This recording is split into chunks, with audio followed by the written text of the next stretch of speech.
What's kicking, everybody? We are back for another episode of Pickin' Fights. I am not joined by Tom for the first time ever. Unfortunately, my intrepid co-host, I'm missing him, but he decided that this card was just too damn good for him, so he took the week off. Just kidding. This card stinks, and he's on vacation. That's why I'm wearing my favorite Tommy Bahama shirt, and my vacation hat. So I'm just gonna run down my picks real quick for all you wonderful people at home. Got my prelim locks. This one's pretty obvious when you look at the odds. Mike Jackson's resume in the UFC. He's got a loss to Mickey Gall in 2016, an overturned unanimous decision to CM Punk in 2018, where he had opportunities to finish him on the ground, but just couldn't get it done. CM Punk was supposed to be an easy setup win for Jackson. And then you look at his opponent in this one, Dean Barry. He's an Irish kickboxer. He's got a lot of hype, a lot of good highlight reels. He's not as accomplished as some of these other guys we're starting to see turn over to the UFC now. But he does still have a hype train behind him. And Mike Jackson, I mean, like I said, that last fight in the UFC in 2018, he was literally just brought back to give Dean Barry a win. I believe this is like minus 1,100 favorite for Dean Barry in this one. But he's going to post another highlight reel to YouTube after this week when he sleeps Mike Jackson with what I think is going to be a head kick flash KO video game style right out of UFC 4. So I'm going to take Dean Barry by knockout here. I also have another prelim lock for the Jordan Wright, Marc-Andre Barriault fight. This is a catchweight bout, so Jordan Wright won't be cutting as much weight as he normally does. He's got size advantages, especially in reach, and both of these guys do like to scrap. But one of the most important things to look at in this one is that Marc-Andre was knocked the F out. I'll keep it PG for this episode solo. He was knocked the F out 2 months ago and is back fighting. So his chin is going to be super weak. I'm taking this fight to end in a knockout, right? If you're somewhere, you could place those types of picks, just the way for the fight to end. I like a knockout because both of these guys do like to scrap. I'm taking the under rounds in this one, especially if it's that juicy under 2.5. And I'm leaning towards Jordan Wright due to Marc-Andre Barriault's weak chin. A lot of damage he recently took to it. So now we've got Charles Jourdain versus Lando Venata, and this is going to be an absolute war. This is on the main card opener. Both of these guys like to scrap, but it's going to be hard for a guy like Venata who doesn't have the same cardio that Charles Jourdain is bringing. It's going to be really hard for him to sustain that type of pace that Charles Jourdain is going to bring to him. Both guys have really good chins, and they like to stand and scrap. But Jourdain has heavier hands, and like I said, that cardio advantage. So I'm rolling with Charles Jourdain here. And then we've also got a Manel Kape fight in this one. Manel Kape, this is the next one up on the main card. He was a highly touted prospect for a while with really technical skills, worked his way up through a few other promotions, and he's fought some pretty good opponents on his way here. Kind of fell off there for a little bit, but he's on what I believe is a 2-fight win streak right now. And he's won his last 2 by TKO. One impressive one in particular that really sticks out in my mind was the flying knee win over Ode Osborne. Manel Kape is extremely strong for a flyweight. Really interesting striking. I really like what he does. His opponent, Sue, he's really intelligent, and he's probably going to be hesitant to engage with Manel Kape. So a lot of people over on Tapology, I do agree with the Manel Kape win, but they're saying that he's going to win by knockout. I actually think Sue's intelligence is, it's going to keep him from trying to engage with Manel Kape just in crazy fashion, trying to make this a scrap more than just a technical fight. But I do think that Manel Kape is going to win this one by a definitive decision after wobbling Sue and potentially getting a few knockdowns early into the fight. So next up, we've got Macy Barber versus Montana De La Rosa. Listen, this is one of my favorite picks for the night, and I'm actually rolling with the dog pick here. So if you already know the odds, spoiler alert with who I'm going with. But Macy Barber kind of stinks. That right there tells you who I'm going with. Macy Barber kind of stinks. She's not really intelligent. Whereas Montana De La Rosa is smart, she's big, and I think she's an incredible wrestler. And if you know me, you know that I'm a fan of women's MMA. It's the best women's sport out there right now. And I've been following Montana De La Rosa for quite some time now.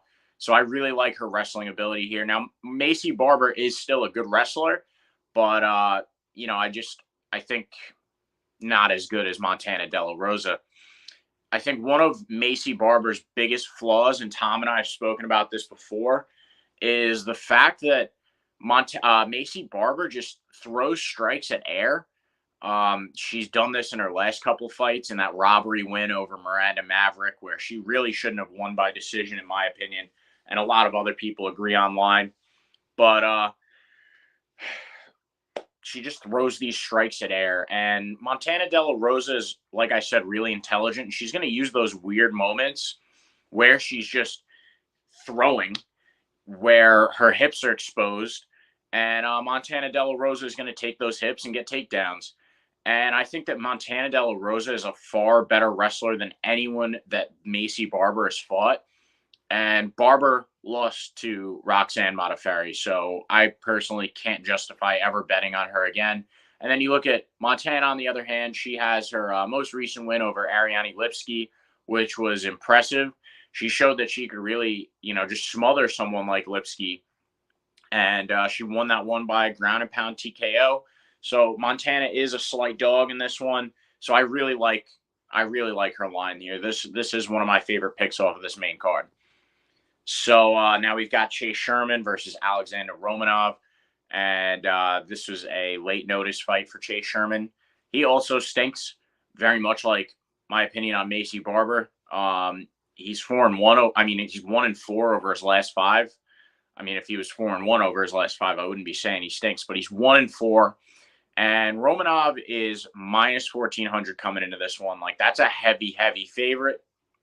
And, Sherman's taking this one on short notice. Romanov's like one of the newer kids on the block right now. He's gaining momentum in the division, has a win over Jared Vandera. That's probably his most notable name at this point. But, he did it in impressive fashion.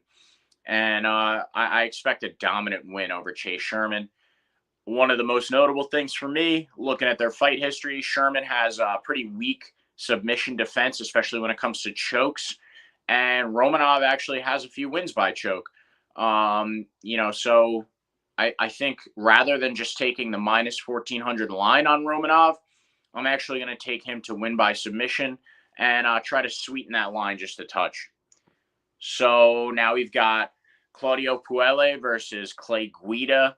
And Puelle showed in his last fight, he can lock up submissions. He won his last one by knee bar over, who was it? Grutzmacher.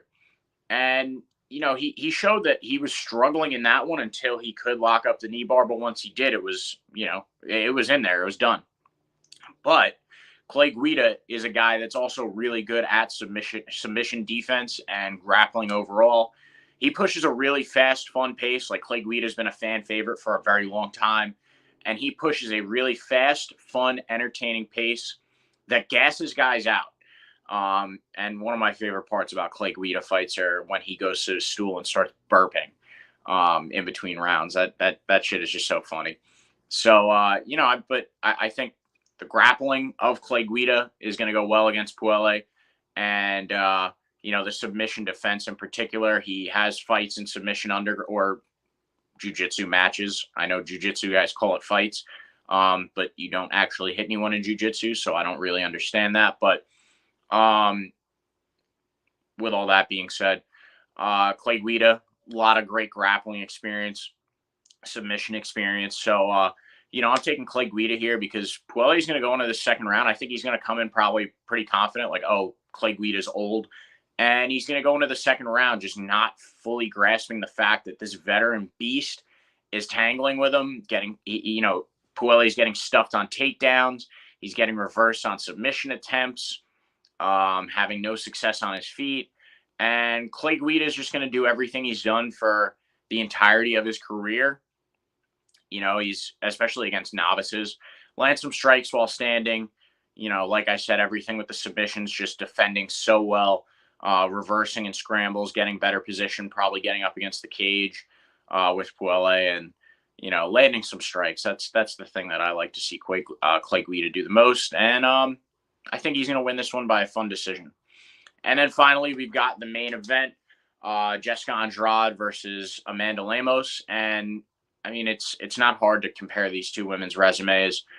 Jessica Andrade has fought the much better competition. She fought Rose Namajunas twice. Valentina Shevchenko was her most recent title shot, who it came against Weili Zhang. And then you look at Amanda Lemos, and she hasn't fought anyone notable recently besides Angela Hill. Jessica Andrade also has 5-round fights under her belt. Lemos has never seen one before. And Andrade has quite a few at this point. She's gone 5 rounds. Lemos does have the reach advantage in this one, but it's not going to do anything for her against a woman like Jessica Andrade, who is a little pit bull. She's aggressive. She gets in there. She'll take one to give to, and she's got extreme power. Great boxing combos, great counters, and really sleek leg kicks that she's used in the past that she really throws in there well. I wish I could almost compare her to a Volkanovski type, a little bit undersized, but goes like body, head, leg, head, leg. Just throws in a leg kick there for good measure. But she's really going to slow down Lemos with those leg kicks. And, with the cardio that she has from going 5 rounds in the past. So I think one of the things to look forward to here is Jessica Andrade. She's really looking to get back to another title shot, and, has come pretty close, not against Valentina, but she's come close, to getting another title shot in the past. And she knows that a win over Lemos is going to bring her one step closer to it. And, she knows that she's the better woman here. It's those intangible factors that we speak about sometimes on this show. She knows she's the better fighter.